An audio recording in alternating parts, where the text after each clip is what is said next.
Today, let's find out who is destroying the left from within.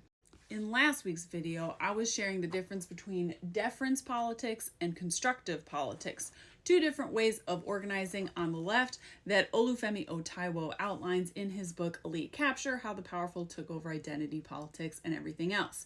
You may want to go watch that video and come back if you haven't already. But as a quick recap, deference politics ask us to defer to the most marginalized person who happens to be in the room, keeping in mind that just being in the room is generally a sign of major privilege. Deference politics asks us to focus on symbols, feelings, semantics, so wording, and interpersonal relationships. Taiwo urges us to move towards a constructive politics, which is focused on building power. So that can look like creating new spaces, networks, unions, and coalitions, securing and redistributing wealth and resources.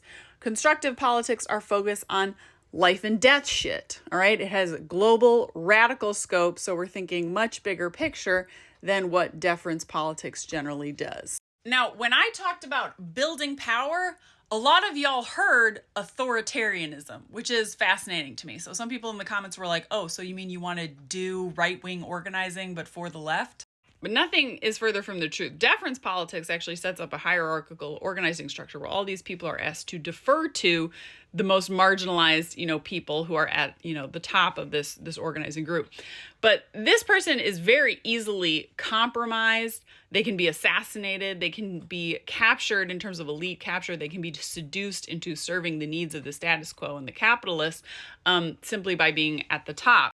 I think constructive politics at its most powerful, looks more like a union, looks like a leader-full movement, right? Where instead of one person giving everyone else marching orders, dare I say it, you can organize around anarchist principles. Everyone, is empowered and standing together. This is much more difficult to compromise because you can take out any one of these people and the organization is still very strong. But if you don't have this, if you've got, clear leaders at the top that everyone else is deferring to without any critical thinking, then all you have to do is compromise this person to destroy the movement. And so let's talk about, who is actually compromising the left. So first, there are the professional infiltrators. These are people who are paid to push a certain propaganda online based on the needs of whoever's employing them. So you have countries doing this. In Israel, you have Hasbara, pays people to sow discord on social media, spread misinformation, and infiltrate leftist movements, impersonating, someone on the left. All they have to do is set up a sock puppet account with a Palestinian flag avatar and name themselves Queer Palestinian 1234, and they can start sowing discord within our movement. Israel does this. The CIA does it. Russia and China, as our Western media is constantly reminding us, do it. Probably literally every imperial power is doing it.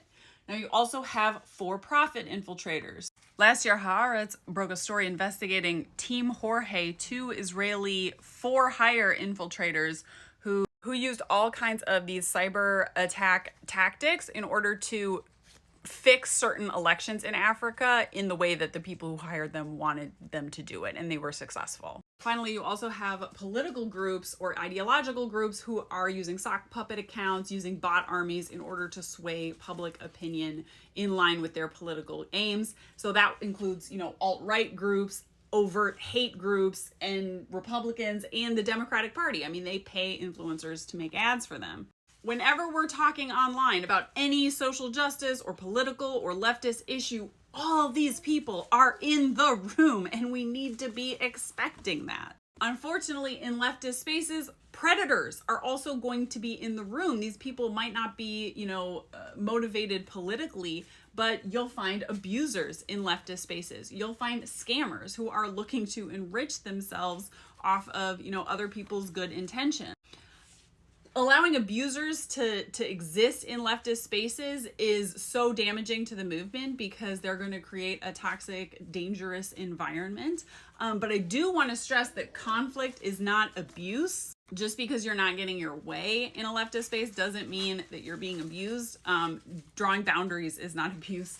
having disagreements, even having arguments, healthy debate. These things are not abuse. And if you're confused about that, I haven't read it, but there's a book some of my comrades have recommended called Conflict is Not Abuse. Finally, you have the probably well-meaning people who can also destroy the movement from the left if they put their ego over the needs of the movement, right? If they are told no, or that, others in their collective disagree with them and they say, well, then I'm taking my ball and going home. I'm not organizing with you anymore because I didn't get exactly my way.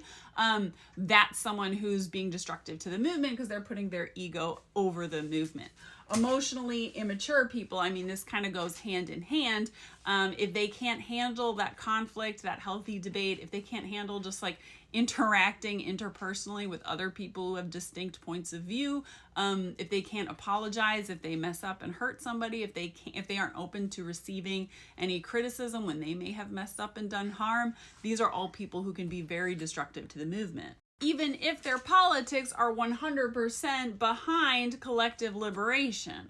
And finally, there's the status quo lovers. These people are just so comfortable in their lives that they're going to be, pushing your leftist group towards whatever is going to actually not make much of a difference. They're going to be going after those symbolic tiny victories that aren't really going to disrupt the status quo because they stand to lose something if there's any major substantive change. But finally, the last and largest category of people who are destroying the left from within are anyone who defers to any of these above people.